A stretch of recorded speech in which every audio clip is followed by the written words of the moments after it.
Hi, my name is Joe Gould, and I'm a Senior Technical Sales Specialist with Autodesk.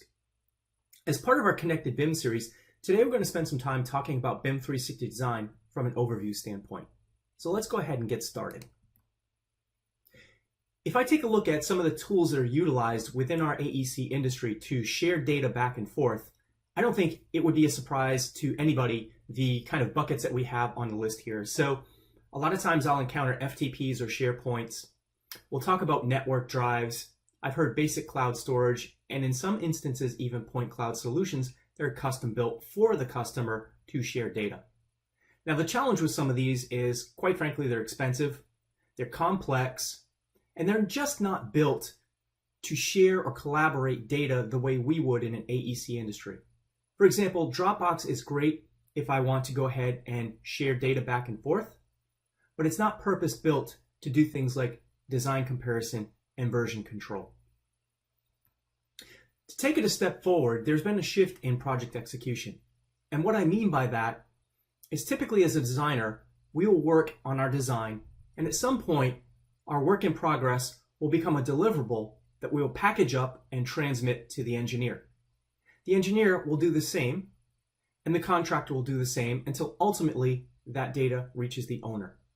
The challenge is the inefficiency in the transmittal process. In a perfect world, what we'd like to do is to continue that data conversation all the way from design through handover. So let's take a look at how BIM 360 can solve that challenge in project execution. If we look at the chart, we can see that one of those prominent areas is kind of the middle layer that represents project data. And the idea behind BIM 360 is to have a single source of truth, meaning if we have a graphic model, we want to leverage that model throughout the design, pre-construction, field execution, and finally handover and operations phase. And BIM 360 allows you to do that.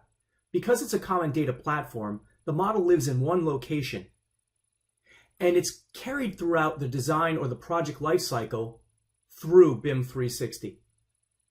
Now, not only that, but it's also based on an open web API. So this means that third-party applications can custom write code that tie into BIM 360 that would allow a customer to do things that BIM 360 may not do out of the box.